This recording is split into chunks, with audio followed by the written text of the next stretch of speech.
हरे कृष्णा। तो देखिए दोस्तों, आज की इस वीडियो में हम करने वाले हैं मिसलेनियस एक्सरसाइज का जो लास्ट के 4 क्वेश्चन रह गए हैं अपने 16 टू 19। उसके बाद इस चैप्टर की भी हो जाएगी समाप्ति। ठीक है ना। तो इससे पहले की जो वीडियोज़ हैं, अगर आपने नहीं देखी है, पूरी की पूरी प्लेलिस्ट का लिंक मैंने नीचे डिस्क्रिप्शन में दे रखा है, तो वो भी आप अच्छे से जा करके ज़रूर देख लें। प्रीवियस वीडियोज़ को फॉलो ज़रूर करें। ठीक है ना। तो क्वेश्चन 16 में क्या बोल रहा है solve the system of the following equation. In equations को हमको सॉल्व करना है, एक्स वाई जेड की वैल्यू निकालनी है। तो ऐसे क्वेश्चंस पहले बहुत कर लिए, लेकिन इसमें फ़र्क ये है कि यहाँ पर एक्स वाई जेड क्या आ गए, डिनोमिनेटर में आ गए। कोई दिक्कत नहीं है, डिनोमिनेटर में आए कहीं पर भी आए, कर तो देंगे। तो सबसे पहले इस इक्वेशन को हम लिखेंगे A x equals to B form में। तो ए क्या होगा, जो कोएफिशिएंट से मैट्रिक्स बन रही है 2 3 10, उसके बाद 4 - 6 5, उसके बाद 6 9 -20। ठीक है जी, लिख दिया। अब यहाँ पर x को ना आपको जैसे अपॉन में है तो ऐसे लिखना है 1/x, 1/y, 1/। पहले सिंपली एक्स वाई जेड लिखते थे, अब 1/में है तो 1/में में लिख दो, क्या फ़र्क पड़ रहा है। और b क्या होता है, नंबर्स जो कि कांस्टेंट है 4 1 और 2। उसके बाद हमें सबसे पहले इस मैट्रिक्स का क्या निकालना होता है, इन्वर्स। तो इन्वर्स निकालने का फॉर्मूला क्या है, 1/, ए डिटर्मिनेंट एडजॉइंट ऑफ ए। तो पहले इसका डिटर्मिनेंट निकाल लेते हैं।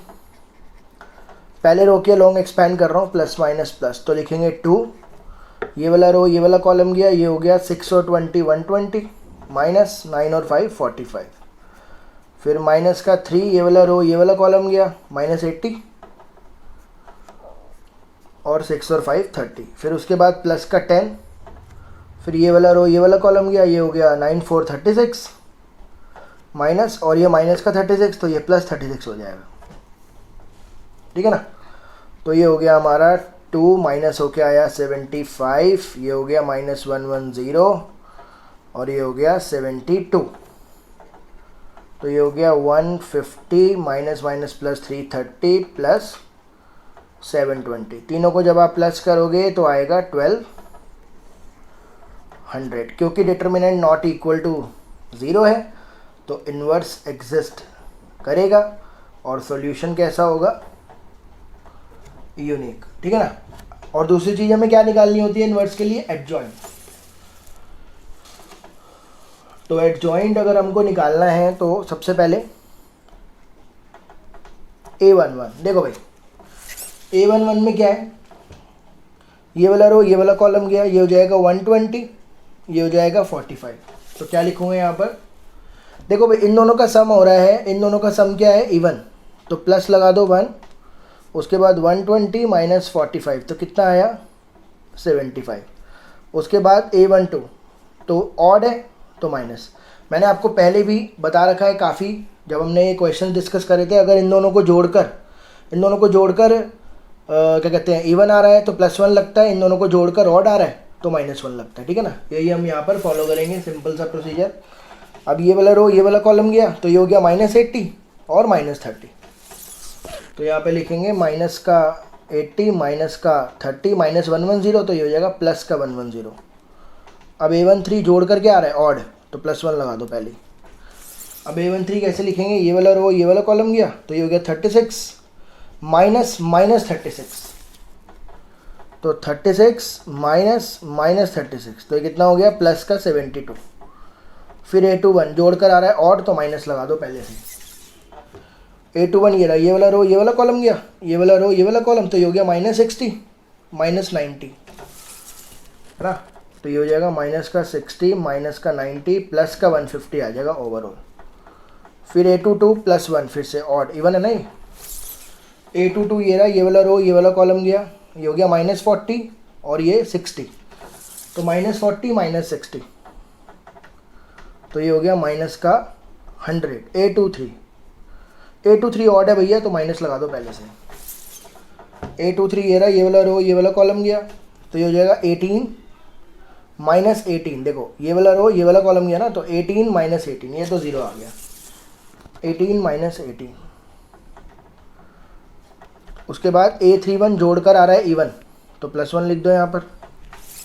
A31 ये रहा, ये वाला रो ये वाला कॉलम गया, तो 15 माइनस 60, 15 माइनस 60 माइनस 60, तो ये कितना हो जाएगा प्लस का 75। फिर A32 जोड़कर ऑड है तो माइनस लगा दो। A32 ये वाला रो ये वाला कॉलम गया 10 माइनस 40, 10 माइनस 40 माइनस 30 तो प्लस 30 हो गया।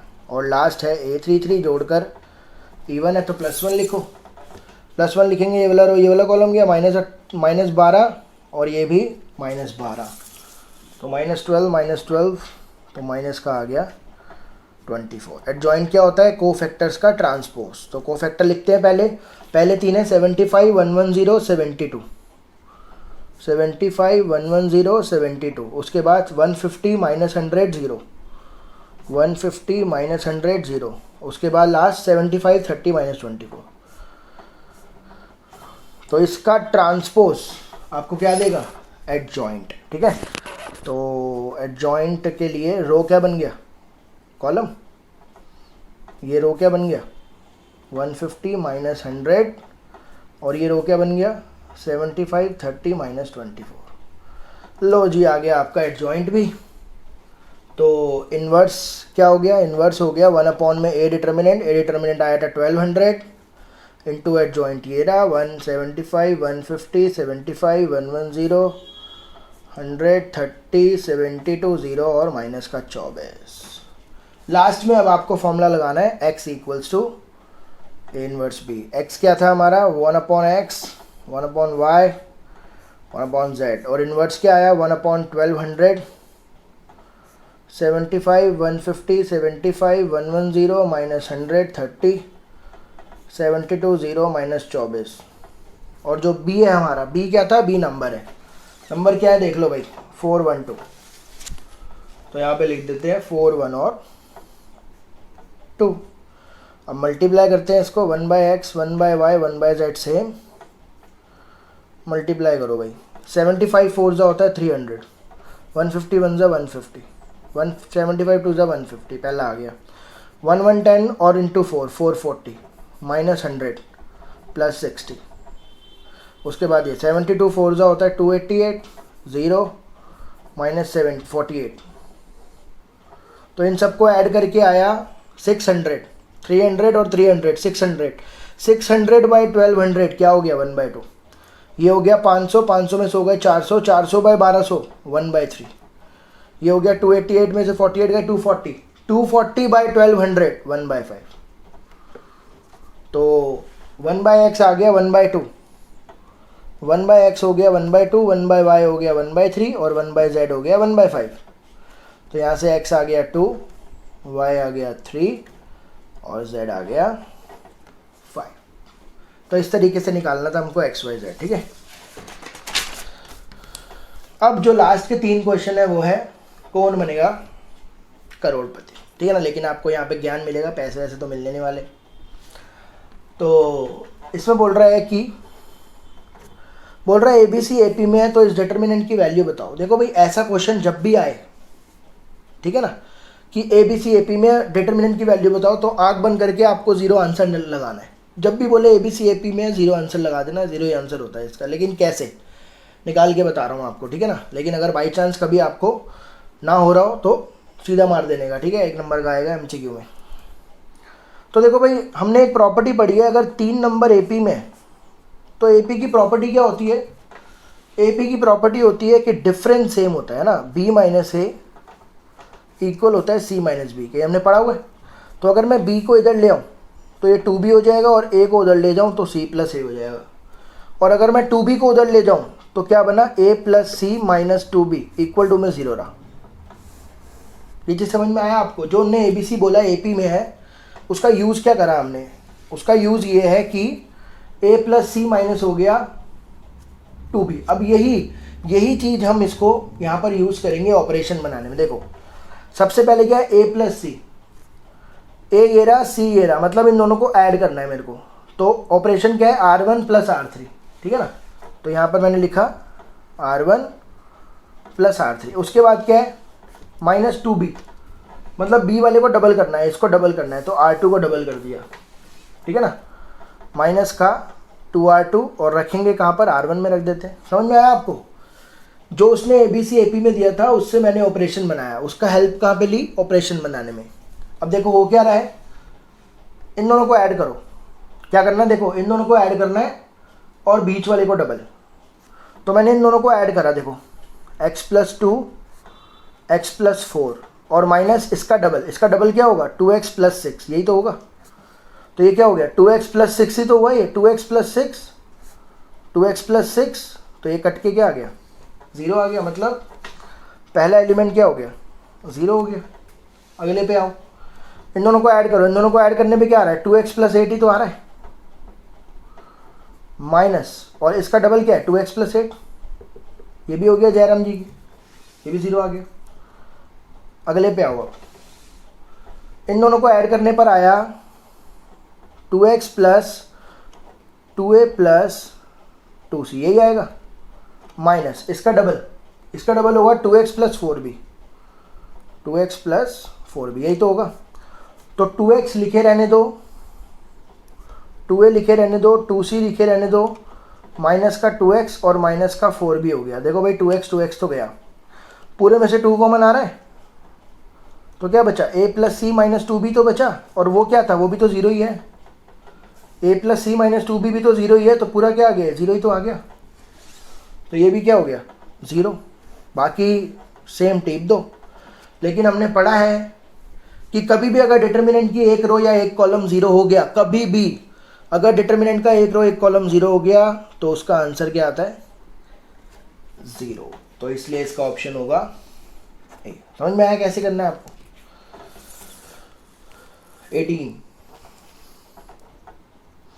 18 में बोल रहा है XYZ non zero real number है। नॉन जीरो रियल नंबर मतलब रियल नंबर है मगर जीरो नहीं होने चाहिए, 2 4 5 6 7 कुछ भी हो सकते हैं मगर जीरो नहीं।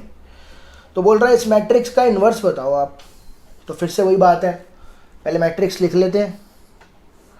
मैट्रिक्स है x 0 0 0 y 0 0 0। तो भैया इन्वर्स के लिए 2 बातें चाहिए, क्या, डिटर्मिनेंट और एडजॉइंट। तो पहले डिटर्मिनेंट निकाल लेते हैं। पहली रो के लॉन्ग एक्सपेंड करता हूँ, तो लिखूंगा x, ये रो ये कॉलम गया y z और ये 0 छोड़ दो, और बाकी दोनों भी नहीं लिखूंगा क्योंकि दोनों 0 है ना, लिखने की जरूरत ही क्या है। उसके बाद निकालते हैं इसका एडजॉइंट। तो पहले निकालते हैं a11। तो 1 1 इवन है, तो 1 + 1 क्या है 2 ना, तो 2 इवन है तो +1 आएगा। फिर ये रो ये कॉलम गया y z हो गया इसका, तो इसका आंसर आया y z। उसके बाद a12 ऑड है तो माइनस लगाओ, ये वाला रो ये वाला कॉलम गया 0 - 0 है तो 0 ही आ गया।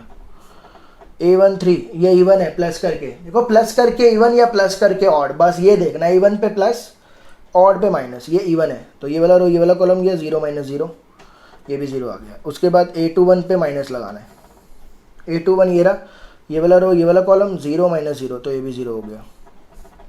a22 पे +1, ये वाला रो ये वाला कॉलम गया तो xz - 0 तो ये हो गया xz। a23 ये माइनस आएगा, लेकिन ये वाला रो ये वाला कॉलम 0 0 ये भी 0 हो गया। और a31 प्लस, a31 क्या है देखो, ये वाला रो ये वाला कॉलम 0 0 ये भी 0 हो गया। a32 ऑड है तो माइनस, ये वाला रो ये वाला कॉलम गया 0 - 0 0 आ गया ये भी। और a33 इवन है तो +1, ये वाला रो ये वाला कॉलम xy - 0 तो ये हो गया xy - 0 तो ये आ गया। तो इसका एडजॉइंट क्या होगा देखो, एडजॉइंट कैसे निकालेंगे। एडजॉइंट हो गया हमारा, पहले 3 है yz 0 0 yz 0 0 फिर 0 xz 0 फिर 0 0 xy, इसका ट्रांसपोज। तो ये रो बन गया कॉलम, ये रो बन गया कॉलम, ये रो बन गया। तो भाई डायगोनल मैट्रिक्स का ट्रांसपोज सेम टू सेम ही होता है, फ़र्क नहीं पड़ता। तो इन्वर्स कैसे निकलेगा आप, इन्वर्स का फॉर्मूला 1/a डिटर्मिनेंट मतलब 1/xyz, फिर yz 0 0 0 xz 0 0 0 xy। xyz के अंदर मल्टीप्लाई कर दो, तो जब इससे करूँगा yz अपॉन में xyz क्या बचेगा, yz कट के 1/x से तो बचेगा, बाकी 0 0 यहाँ पर क्या बचेगा xz अपॉन में xyz, तो xz कट गया क्या बचेगा 1/y, फिर 0 0 xy अपॉन में xyz, xy कट के क्या बचेगा 1/z। तो भाई 1/x को x की पावर -1 लिख दूँ। देखो ये वाला ऑप्शन है, x की पावर -1, 1/y को y की पावर -1, 1/z को z की पावर, तो इसका इन्वर्स होगा ये पहला ऑप्शन। ठीक है ना। बढ़ते हैं लास्ट क्वेश्चन की तरफ, खुशी का माहौल, चैप्टर खत्म होने वाला है। ठीक है, क्वेश्चन नंबर 19। इसमें बोल रहा है कि इसका डिटर्मिनेंट बताना है हमको, इन चार में से कौन सा ऑप्शन है। बोल रहा है थीटा की वैल्यू 0 से लेकर के 2π तक है, तो डिटर्मिनेंट क्या होगा। तो डिटर्मिनेंट निकालने के लिए पहले एक्सपेंड करना पड़ेगा, तो पहली रो के अलोंग ही एक्सपेंड कर रहा हूँ। तो क्या लिखूँगा, पहले 1, ये वाला रो ये वाला कॉलम गया 1, ये हो जाएगा माइनस का साइन स्क्वायर, माइनस पहले से ही होता है तो क्या हो जाएगा प्लस साइन स्क्वायर। उसके बाद माइनस का साइन थीटा, ये वाला रो ये वाला कॉलम गया माइनस का साइन थीटा, फिर माइनस, ये हो गया माइनस का साइन थीटा तो प्लस हो जाएगा, फिर प्लस का 1, ये वाला रो ये वाला कॉलम गया साइन स्क्वायर थीटा, माइनस, ये माइनस का 1 तो प्लस 1 हो जाएगा। ये दोनों कट हो गए, 0 0 इंटू दिस, ये तो 0 हो गया। तो क्या बचा, यहाँ पर बचा 1 प्लस साइन स्क्वायर थीटा, और यहाँ पर बचा 1 प्लस साइन स्क्वायर थीटा। तो ये भी 1 प्लस साइन स्क्वायर, ये भी 1 प्लस साइन स्क्वायर, तो ये हो गया 2 टाइम्स 1 प्लस साइन स्क्वायर। मेरा डिटर्मिनेंट आ रहा है ये, लेकिन ऑप्शन में तो भैया कुछ और ही है, ऑप्शन तो ये है। तो देखो भाई यहाँ पर अब कैसे सॉल्व करेंगे। देखो साइन थीटा की जो रेंज होती है वो होती है -1 से 1। ये आपको याद रखनी पड़ेगी कि साइन का जो ग्राफ है ना वो -1 से कभी नीचे नहीं जाता और 1 से कभी ऊपर नहीं जाता। तो साइन की रेंज होती है -1 से 1, लेकिन जब आप उसका स्क्वायर कर दोगे तो ये रेंज हो जाएगी 0 से 1 तक। जब आप उसका स्क्वायर करोगे, अब आपको करना क्या, देखो ये आपको पता चल गया, आपको इसको ऐसा बनाना है। अब भाई साइन की वैल्यू है -1 से 1, पहले क्या चाहिए साइन स्क्वायर। स्क्वायर करने पर कभी भी आंसर नेगेटिव आ ही नहीं सकता, 0 आ सकता है, तो इसलिए इसका आंसर क्या हो गया 0 से लेकर के 1 तक। उसके बाद 1 ऐड कर दो तीनों में, इधर भी ऐड कर दिया, इधर भी ऐड कर दिया और इधर भी ऐड कर दिया। तो ये क्या बन गया 1 प्लस साइन स्क्वायर। अब 2 से मल्टीप्लाई करना है, 2 से तीनों को मल्टीप्लाई कर दो, तो ये हो गया 2 1 प्लस साइन स्क्वायर, और ये हो गया 4, तो ये हो गया 2, ये हो गया डिटर्मिनेंट। ये पूरा क्या है, डिटर्मिनेंट ही तो है, और 4, मतलब जो डिटर्मिनेंट का आंसर है वो है क्लोज ब्रैकेट में 2 से 4। क्लोज ब्रैकेट इसलिए क्योंकि इक्वल भी लगा हुआ है, तो इसका ऑप्शन होगा क्लोज ब्रैकेट में 2 to 4, डी ऑप्शन। तो उम्मीद करता हूँ ये 4 क्वेश्चन आपको समझ में आए होंगे। वीडियो में अगर कोई भी दिक्कत लगी हो तो कमेंट करके ज़रूर बताएं, और आगे आने वाले चैप्टर्स के लिए साथ बनाए रखें, अपना ध्यान रखें। Thank you so much.